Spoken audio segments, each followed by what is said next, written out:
ICE raids are fucking nuts, man. Watching this protest on television, it's like... You think the raids are nuts? All of it's nuts. I think both sides are taking it a little too hard. Well, I don't think if the Trump administration, if they're running and they said, we're going to go to Home Depot and we're going to arrest all the people at Home Depot, we're going to go to construction sites and we're going to just like tackle people at constructions. I don't think anybody would have signed up for that. They said, we're going to get rid of the criminals and the gang members first, right? And now we're seeing like Home Depots get raided. Like, that's crazy. Quote, if Trump had said that we're going to go to Home Depot and arrest everyone, tackle people at construction sites, I don't think anyone would have signed up for that. Those are Joe Rogan's exact words. In other words, he has wised up to the fact that you could fly a 777 in the space between what Trump promises as a candidate and what he actually does as president. The guy is the world's most prolific and shameless liar. In fact, take a listen to exactly what Trump promised during the campaign. Immediately upon taking the oath of office, I will launch the largest deportation program in American history. We will put, and I don't like saying that, you know, the record is Dwight Eisenhower, who was essentially a moderate, good president. General Eisenhower, good president, good general, probably a very good general, right? Better than he gets credit. He never got credit for a lot of things. He built the interstate system, actually. He should get a lot of credit. But he was a very good president. But he was a moderate guy. But he has the record for deportation because he could not stand people pouring into the country. And I think we'll break that record. Not that I want to break it, but we have no choice. We have to get all of these criminals, these murderers and drug dealers and everything. We're getting them out. And we'll put these vicious and bloodthirsty criminals in jail or kick them the hell out of our country, and we'll get them out.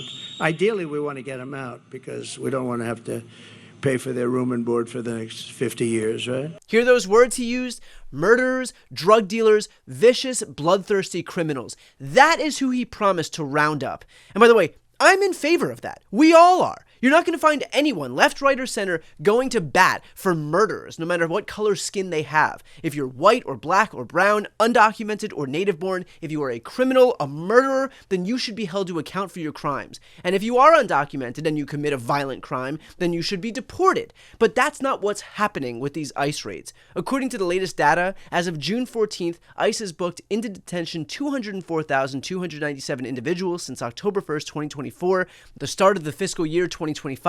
Of those bookings, 65%, or over 133,000 individuals, had no criminal convictions. Moreover, more than 93% of ICE bookings were never convicted of any violent offenses. About 9 in 10 had no convictions for violent or property offenses. Most convictions, 53%, fell into 3 main categories: immigration, traffic, or nonviolent vice crimes. 93% were never convicted of any violent offense. And yet Trump had promised to go after the hardened criminals. Those people account for all of 7% of those taken by these ICE agents. The rest are people who contribute to society, who build our homes, who pick our food, and who pay taxes but derive no benefit, like Social Security, retirement benefits, Medicare, food stamps, Medicaid, unemployment insurance.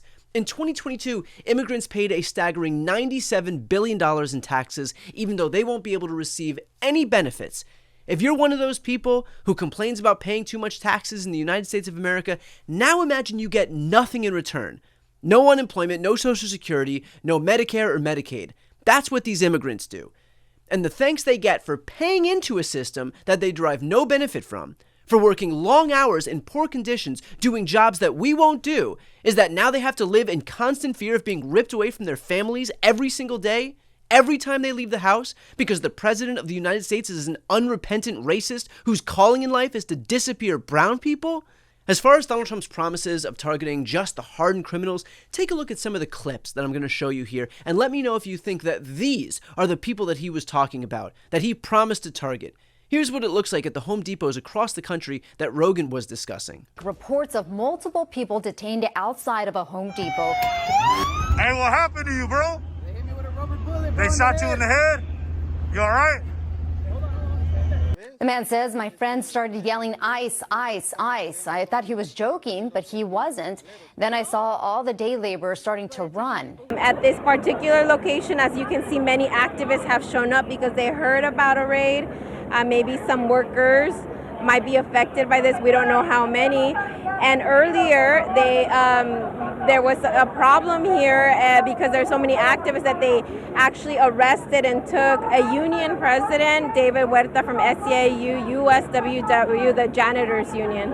And it's not just Home Depot. They're literally going into fields to find immigrants, literally picking the food we eat. Hay varias patrullas. Válgame. ¿Y eso? Pues quién sabe. Ya se llevan uno. ¿Adentro? Sí. Llegaría por alguno que ya... You cannot claim that you are going after the worst of the worst when you are literally going into random fields to find any brown people you can scoop up to meet your quotas. In fact, this isn't even the first time that Rogan himself has expressed disgust at what's happening at the hands of Donald Trump. Here he is discussing last month's deportations to CCOT. But the thing is, like, you got to get scared that people who are not criminals are getting, like, lassoed up and deported and sent to, like, El Salvador prisons. I read some story. Was it Glenn Greenwald? It was. Yeah. The gay barber guy. Yeah. It's scary, man. Is that true? Is that story accurate? With a bunch of these Agua guys, allegedly they got at least one guy who wasn't a criminal, who was just a gay barber who I think, according to the story, came here legally. When you do things quickly and you do things aggressively, that's how you get done. But that's also when mistakes get made. Right. And I think a human being being plucked out of nowhere and ending up in a country he's never been in a maximum security prison with gang members, seems like a bad thing to happen to me. It's horrific. It's horrific. I don't think that should be controversial. No, that's not controversial at all. Again, that's bad for the cause. Like, the cause is, let's get the gang members out. Everybody agrees. But let's not innocent gay hairdressers get lumped up with the gangs, and then, like, how long before that guy can get out? Is there any plan in place to alert the authorities that they've made a horrible mistake and correct it? Well, if you think about it from a government perspective, and this is where I think it gets quite sinister, is once you've done that, the incentive structure is never going to be to admit that and deal with it. The incentive structure is to say nothing, to cover it up, to pretend it didn't happen. But this is what Trump does. He promises one thing during the campaign and delivers something entirely different. He promised lower costs and immediately sent costs surging thanks to his trade war. He promised not to touch earned benefits, and his first budget decimates Medicaid and food stamps. He promised law and order and immediately freed 1,500 insurrectionists from January 6th, many of whom ended up back in prison because they can't stop committing crimes. He promised no war and immediately launched a war in Iran. He promised fiscal responsibility, and his budget deal would explode the deficit by $3.5 trillion. He promised to go after hardened criminals and instead went after the hardworking immigrants who keep this country running. Donald Trump is an insecure demagogue who derives his worth by punching down on the most vulnerable. But the reality is that the people that he targets have contributed more in one day's work than Donald Trump has in a lifetime spent stiffing contractors, hawking shit products, and using his position of power to consolidate more wealth for himself.